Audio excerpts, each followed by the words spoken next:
Hi friends, welcome back to my channel. ಎಲ್ಲರೂ ಹೇಗಿದ್ದೀರಾ? ಎಲ್ಲರೂ ಚೆನ್ನಾಗಿದ್ದೀರಾ ಅಂತ ಭಾವಿಸ್ತೀನಿ. ನಾನು ಕೂಡ ಚೆನ್ನಾಗಿದ್ದೀನಿ. ಎಲ್ಲರೂ ಚೆನ್ನಾಗಿದ್ದೀರಾ ಅಂತ ತಿಳಿದು ಇವತ್ತಿನ ವಿಡಿಯೋನ ಶುರು ಮಾಡೋಣ. ಓಕೆ ಫ್ರೆಂಡ್ಸ್, ಇವತ್ತಿನ ವಿಡಿಯೋ ಏನು ಅಂತ ನೋಡೋದಾದರೆ, ಇನ್ನು ಮುಂದೆ ಗೃಹಲಕ್ಷ್ಮಿ ಯೋಜನಾ ಹಣ ಪಡೆಯೋದಕ್ಕೆ 5ನೇ ಕಂತಿನ ಹಣ ಪಡೆಯೋದಕ್ಕೆ ಈ ಪಿಂಕ್ ಕಾರ್ಡು ಕಡ್ಡಾಯವಾಗಿ ಮಾಡ್ತಾ ಇದ್ದಾರೆ. ಹಾಗಾದರೆ ಈ ಪಿಂಕ್ ಕಾರ್ಡನ್ನು ಎಲ್ಲಿ ಹೋಗಿ ಪಡೆಯೋದು, ಇದಕ್ಕೆ ಎಲ್ಲಿ ಅರ್ಜಿ ಹಾಕೋದು, ಅರ್ಜಿ ಯಾವಾಗಿಂದ ಹಾಕಬೇಕು, ಇದು ಪಿಂಕ್ ಕಾರ್ಡ್ ಇದ್ದರೆ ಮಾತ್ರನೇ 5ನೇ ಕಂತಿನ ಹಣ ಬರುತ್ತಾ, ಎಲ್ಲನೂ ಕೂಡ ಇವತ್ತಿನ ವಿಡಿಯೋದಲ್ಲಿ ತಿಳಿಸ್ತಾ ಇದ್ದೀನಿ. ವಿಡಿಯೋನ ಪೂರ್ತಿಯಾಗಿ ನೋಡಿ. ಹಾಗೆ ನೀವೇನಾದರೂ ನನ್ನ ಚಾನಲ್ನ ಫಸ್ಟ್ ಟೈಮ್ ನೋಡ್ತಾ ಇದ್ದೀರಾ, ಸಬ್ಸ್ಕ್ರೈಬ್ ಮಾಡ್ಕೊಂಡಿಲ್ಲ ಅಂದರೆ ಪ್ಲೀಸ್ ಸಬ್ಸ್ಕ್ರೈಬ್ ಮಾಡ್ಕೊಳ್ಳಿ. ಹಾಗೆ ಪ್ಲೀಸ್ ಸಪೋರ್ಟ್ ಮಾಡಿ. ಬನ್ನಿ ವಿಡಿಯೋನ ಶುರು ಮಾಡೋಣ.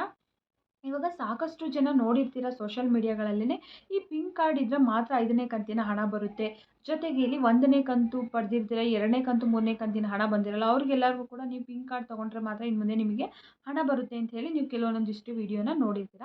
ಬಟ್ ಆದರೆ ಇಲ್ಲಿ ಪಿಂಕ್ ಕಾರ್ಡನ್ನ ಇನ್ನೂ ಸರ್ಕಾರ ನಾವು ಇಶ್ಯೂ ಮಾಡಿದ್ದೀವಿ, ಕೊಡ್ತಾ ಇದ್ದೀವಿ ಅಂತ ಎಲ್ಲೂ ಕೂಡ ತಿಳಿಸಿಲ್ಲ. ಬಟ್ ಮೊದಲು ಹೇಳಿದರು, ಈ ಗೃಹಲಕ್ಷ್ಮಿ ಯೋಜನಾ ಹಣ ಬಿಡುಗಡೆ ಮಾಡೋದಕ್ಕಿಂತ ಮೊದಲೇ ಈ ಥರ ಪಿಂಕ್ ಕಾರ್ಡನ್ನು ಬಿಡುಗಡೆ ಮಾಡ್ತೀವಿ, ಅದೇನಾದರೂ ನಿಮ್ಮ ಹತ್ರ ಇತ್ತಂದರೆ ನಿಮಗೆ ಪ್ರತಿ ತಿಂಗಳು ಗೃಹಲಕ್ಷ್ಮಿ ಹಣ ಬರುತ್ತೆ, ಇಲ್ಲ ಅಂತಂದರೆ ಬರೋದಿಲ್ಲ ಅಂತ ಹೇಳಿದರು.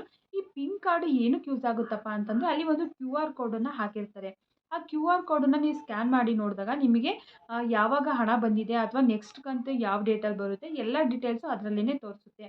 ನೀವು ಅಪ್ಲಿಕೇಶನ್ ಯಾವಾಗ ಹಾಕಿರ್ತೀರ ಎಲ್ಲ ಡೀಟೇಲ್ಸು ಕೂಡ ಅದರಲ್ಲೇ ಶೋ ಆಗುತ್ತೆ, ನಿಮ್ಮದು ಎಲ್ಲ ಡೀಟೇಲ್ಸು. ಅದಕ್ಕಾಗಿ ಪಿಂಕ್ ಕಾರ್ಡು ಯೂಸ್ ಆಗುತ್ತೆ. ಆದರೆ ಇಲ್ಲಿ ಕೆಲವೊಂದಿಷ್ಟು ವಿಡಿಯೋನ ನೀವು ನೋಡಿರ್ತೀರ, ಈ ಪಿಂಕ್ ಕಾರ್ಡ್ ಇದ್ದರೆ ಮಾತ್ರ ಇನ್ನು ಮುಂದೆ ಹಣ ಬರುತ್ತಂತೆ, ಈ ಪಿಂಕ್ ಕಾರ್ಡ್ ಇಲ್ಲ ಅಂತಂದರೆ ಬರೋದಿಲ್ಲ ಅಂತೆ.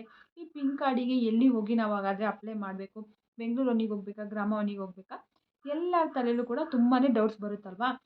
ಇಲ್ಲಿ ಸರ್ಕಾರ ಇನ್ನು ಪಿಂಕ್ ಕಾರ್ಡನ್ನು ನಾವು ಬಿಡುಗಡೆ ಮಾಡ್ತೀವಿ ಅಂತ ಹೇಳಿದ್ದು, ಬಟ್ ಇನ್ನೂ ಕೂಡ ಅದ್ರ ಬಗ್ಗೆ ಯಾವುದೇ ರೀತಿ ಅಧಿಕೃತವಾಗಿ ಮಾಹಿತಿನ ಬಿಟ್ಟಿಲ್ಲ. ಅಂತಂದರೆ ನಾವು ಬಿಡುಗಡೆ ಮಾಡಿದ್ದೀವಿ, ಇದಿದ್ದರೆ ಮಾತ್ರ ನಿಮಗೆ ಬರುತ್ತೆ ಅಂತ ಸರ್ಕಾರ ಎಲ್ಲೂ ಕೂಡ ತಿಳಿಸ್ಕೊಟ್ಟಿಲ್ಲ. ಅವ್ರು ಏನಾದರೂ ಆ ರೀತಿ ತಿಳಿಸಿದ್ರು ಅಂತಂದರೆ, ಈ ಥರ ಪಿಂಕ್ ಕಾರ್ಡ್ ಇದ್ದರೆ ಮಾತ್ರ ನಿಮಗೆ ಹಣ ಬರುತ್ತೆ ಅನ್ನೋ ಮಾಹಿತಿ ಏನಾದರೂ ತಿಳಿಸಿದ್ರೆ ನಾನು ತಕ್ಷಣ ತಿಳಿಸ್ಕೊಡ್ತೀನಿ. ಬಟ್ ಇನ್ನೂ ಅದು ಕಡ್ಡಾಯವಾಗಿ ಮಾಡಿಲ್ಲ, ಸರ್ಕಾರನೇ ಇನ್ನೂ ಪಿಂಕ್ ಕಾರ್ಡನ್ನು ಬಿಟ್ಟಿಲ್ಲ. ಸೊ ಹಾಗಾಗಿ ಯಾರು ಕೂಡ ಇಲ್ಲಿ ವರಿ ಮಾಡ್ಕೊಬೇಡಿ, ಅದು ಬಿಟ್ಟ ತಕ್ಷಣ ನಿಮ್ಮ ಮನೆಗೆ ಬಂದು ತಲುಪುತ್ತೆ.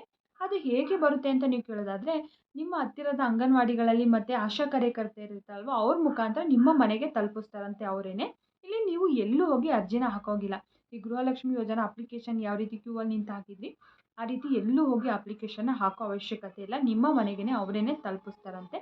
ಆ ಕಾರ್ಡನ್ನು ಬಿಡುಗಡೆ ಮಾಡಾದಮೇಲೆ ಅದಿದ್ದರೆ ಮಾತ್ರ ಬರೋದು ಅಂತ ಹೇಳಿದ್ದಾರೆ. ಬಟ್ ಇನ್ನೂ ಯಾವುದೇ ರೀತಿ ಮಾಹಿತಿನ ಬಿಟ್ಟಿಲ್ಲ. ಅಂತಂದರೆ ಈ ಥರ ಮಾಡಿಸ್ಕೊಳ್ಳಿ, ಈ ಥರ ಬಿಟ್ಟಿದ್ದೀವಿ ಅಂಥೇಳಿ ಸರ್ಕಾರ ಎಲ್ಲೂ ಕೂಡ ತಿಳಿಸ್ಕೊಟ್ಟಿಲ್ಲ. ಯಾರೂ ಕೂಡ ಗಾಬರಿ ಮಾಡ್ಕೋಬೇಡಿ. ಅದು ಬಿಟ್ಟ ತಕ್ಷಣ ನಿಮ್ಮ ಮನೆಗೆ ಬಂದು ತಲುಪುತ್ತೆ. ಅದಿಲ್ಲ, ಅದು ಬಂದ ಮೇಲೆ ಇನ್ನೂ ಒಂದು ಪಕ್ಷ ಈಗ ಹಣ ಬರೋಲ್ಲ ಅಂತಂದರೆ ನಂಬೋದು. ಬಟ್ ಆದರೆ ಇನ್ನೂ ಅದು ಸರ್ಕಾರನೇ ಬಿಡುಗಡೆ ಮಾಡಿಲ್ಲ ಅಂತಂದಮೇಲೆ ನೀವು ಯಾಕೆ ವರಿ ಮಾಡ್ಕೋತೀರಾ ಅಲ್ವಾ. ಈಗ ಹಣ ಹೆಂಗೆ ಬರ್ತಾ ಇರುತ್ತೆ ಅದೇ ರೀತಿ ಬರ್ತಾ ಹೋಗುತ್ತೆ. ಹಾಗಾದರೆ ಇಲ್ಲಿ 1ನೇ ಕಂತಿನ ಹಣ ಬಂದಿದೆ, 2ನೇ ಕಂತಿನ ಹಣ, 3ನೇ ಕಂತಿನ ಹಣ ಬಂದಿಲ್ಲ, ಆ ಪಿಂಕ್ ಕಾರ್ಡ್ ಬೇಕಾ ಅಂತ ನೀವು ಕೇಳೋದಾದರೆ, ಅದಕ್ಕೂ ಇದಕ್ಕೂ ಯಾವುದೇ ರೀತಿ ಸಂಬಂಧ ಇರೋದಿಲ್ಲ. ನೀವು ಒಂದು ಕಂತಿನ ರಿಸೀವ್ ಮಾಡ್ಕೊಂಡಿದ್ದೀರಾ ಅಂತಂದರೆ 2 ಕಂತು, 3 ಕಂತು, 4ನೇ ಕಂತಿನ ಹಣನೂ ಕೂಡ ಬರುತ್ತೆ. ಇನ್ನೇನು 5ನೇ ಕಂತಿನ ಹಣನೂ ಕೂಡ ಇದೇ ತಿಂಗಳಲ್ಲಿ ಬಿಡುಗಡೆ ಮಾಡ್ತಾ ಇದ್ದಾರೆ. ಅಷ್ಟು ಬೇಗ ಪಿಂಕ್ ಕಾರ್ಡ್ ಪ್ರೊಸೆಸನ್ನು ಕೂಡ ಎಲ್ಲ ಫಲಾನುಭವಿಗಳಿಗೆ ತಲುಪಿಸೋಕ್ಕಾಗಲ್ಲ. ಸೊ ಹಾಗಾಗಿ 5ನೇ ಕಂತಿನ ಹಣಕ್ಕೂ ಏನು ಅಷ್ಟಾಗಿ ಬೇಕಾಗಲ್ಲ ಅಂತ ಅನ್ಕೋತೀನಿ. ಬಿಟ್ಟರೂ ಕೂಡ ಎಲ್ಲರಿಗೂ ಇಶ್ಯೂ ಆಗೋದಕ್ಕೆ ಅದು ಕೂಡ ತುಂಬಾ ಟೈಮ್ ತೊಗೊಳುತ್ತೆ. 1 ಮಂತ್ 2 ಮಂತ್ಸ್ವರೆಗೂ ಕೂಡ ಟೈಮ್ ತೊಗೊಳುತ್ತೆ. ಅದು ಬಿಟ್ಟ ತಕ್ಷಣ ನಾನು ತಿಳಿಸ್ಕೊಡ್ತೀನಿ. ಈ ಥರ ಬಿಡುಗಡೆ ಮಾಡಿದ್ದಾರೆ ಸರ್ಕಾರದಿಂದ, ನಿಮಗೇನಾದರೂ ಬಂದಿಲ್ಲ ಅಂತಂದರೆ ನೀವು ಹತ್ತಿರದ ಅಂಗನವಾಡಿಗೆ ಹೋಗಿ ವಿಚಾರಿಸಿ ಅಂತೇಳಿ ನಾನೇ ತಿಳಿಸ್ಕೊಡ್ತೀನಿ ವಿಡಿಯೋ ಮಾಡಿ.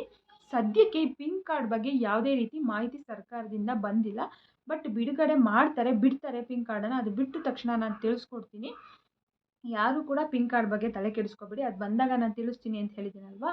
ಸೊ ಇವತ್ತಿನ ಮಾಹಿತಿ ಇಷ್ಟೇ. ಇವತ್ತಿನ ಮಾಹಿತಿ ನಿಮಗೇನಾದರೂ ಇಷ್ಟ ಆಯ್ತಂದರೆ ಈ ನನ್ನ ಚಾನಲ್ನ ಇನ್ನೊಮ್ಮೆ ಕೇಳ್ತಾ ಇದ್ದೀನಿ, ಸಬ್ಸ್ಕ್ರೈಬ್ ಮಾಡ್ಕೊಂಡಿಲ್ಲ ಅಂದರೆ ಪ್ಲೀಸ್ ಸಬ್ಸ್ಕ್ರೈಬ್ ಮಾಡ್ಕೊಳ್ಳಿ. ಹಾಗೆ ಪ್ಲೀಸ್ ಸಪೋರ್ಟ್ ಮಾಡಿ. ಎಲ್ಲರಿಗೂ ಕೂಡ ಧನ್ಯವಾದಗಳು.